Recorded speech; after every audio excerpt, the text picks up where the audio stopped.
তানফির, আমাদেরকে একটু সড়কের অবস্থা জানাবেন। ইতিমধ্যে আমরা স্ক্রিনে দেখতে পাচ্ছি যে দলীয় নেতাকর্মীরা সারিবদ্ধভাবেই দাঁড়িয়েছেন রাস্তার পাশে, ফুটপাতে যে সড়ক আছে সেখানে অবস্থান করছে দলীয় পতাকা, জাতীয় পতাকা হাতে। আপনি রাস্তার কি অবস্থা দেখছেন, বিশেষ করে যানবাহন চলাচল থেকে শুরু করে সবকিছু মিলিয়ে যে অবস্থা দেখছেন, আমাদেরকে শেষ আপডেটটুকু জানাবেন।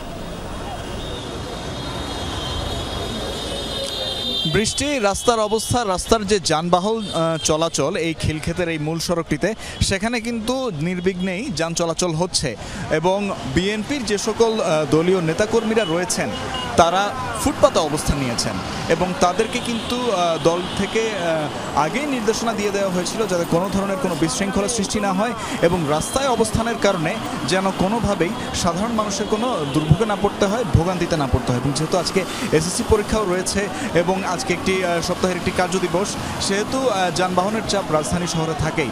তাই আমরা দেখতে পেয়েছি যে বিএনপির যে সকল নেতাকর্মীরা রয়েছেন তারা রাস্তার পাশে, এবং আমরা তো এখন আছি খিলক্ষেত ফুটওভার ব্রিজের সামনেই, সেখানেই আমরা দেখতে পেয়েছি যে ফুটওভার ব্রিজের পাশেই যে ফুটপাতটি রয়েছে সেই ফুটপাতের এখানে আমরা দেখতে পেয়েছি যে সারিবদ্ধভাবে কিন্তু এখন যারা রয়েছেন নেতাকর্মীরা রয়েছেন তারা অবস্থান নিয়েছেন এবং এখানে এখন আমরা যেরকম দেখতে পাচ্ছি যে নেতাকর্মীদের সারিবদ্ধ অবস্থান, সেটি এর আগে ঘণ্টাখানেক আগেও সেরকম ছিল না।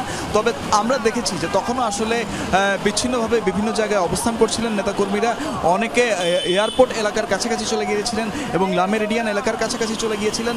তবে এখন সেখানেও যেহেতু আসলে আমরা প্রচুর পরিমাণে লোক সমাগম দেখতে পেয়েছি, তারপর আমরা দেখলাম যে সেখান থেকে আসলে পরবর্তীতে নেতাকর্মীদের যে ঢল এবং তাদের যে উচ্ছ্বাস, তাদের যে অবস্থান, সেটি খিলক্ষেত ফুটওভার ব্রিজ এলাকার এই রাস্তাটির মধ্যেও এসে উপস্থিত হয়েছে এবং এখান পর্যন্ত পৌঁছে গেছে। এখানে সেনা সদস্যদেরও আমরা দেখতে পেয়েছি তারা আসলে শৃঙ্খলা বজায় রাখার জন্য আপ্রাণ চেষ্টা চালিয়ে যাচ্ছেন এবং তারা বিএনপির যে সকল উৎসুক নেতাকর্মীরা এখানে এসেছেন, অবস্থান করছেন, তাদেরকে বলছেন তারা যেন প্রত্যেকেই ফুটপাতে দাঁড়িয়ে থাকে, ফুটপাতে অবস্থান করে, ফুটপাত থেকে যেন তারা মূল সড়কে না নামে এবং মূল সড়কে যেন তারা না এসে পড়ে। এবং এটির একটি মূল কারণ হচ্ছে যান চলাচলটাকে নির্বিঘ্ন রাখা। এবং আমরা দেখতে পেয়েছি যে আসলে প্রচুর পরিমাণে গণপরিবহন এবং ব্যক্তিগত যানবাহন যেগুলোই রয়েছে সেগুলো কিন্তু নির্বিঘ্নে চলাচল করছে এবং এর মধ্যে আবার অনেক দলীয় নেতাকর্মী তারা মোটরসাইকেলের বহর নিয়ে হাজির হয়েছেন এবং তাদের প্রত্যেকের হাতেই রয়েছে দলীয় পতাকা এবং অনেকে মাথার মধ্যে তাদের যে অঙ্গ সংগঠনগুলো রয়েছে সে অঙ্গ সংগঠনের বিভিন্ন ব্যাজ তারা ধারণ করছেন এবং তারা হচ্ছে সেগুলো নিয়েই তারা এই অবস্থান, সেখানে কিন্তু তারা এখানে অবস্থান করছেন। তাদের সাথে আমরা অনেকের সাথে কথা বলেছিলাম। এখানে একটি বিষয় উল্লেখ করতে চাই, সেটি হচ্ছে অনেক নেতাকর্মীরাই কিন্তু এখানে দূর দূরান্ত থেকে এসেছেন এবং এই দূর দূরান্ত থেকে আসার কারণে তাদের মধ্যে উৎসাহ উদ্দীপনাটাও অনেক বেশি।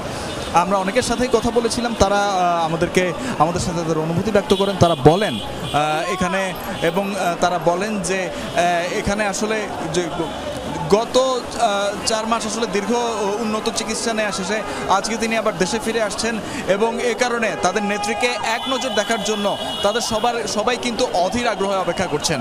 বৃষ্টি, আমরা শুনছিলাম তানফির, ধন্যবাদ।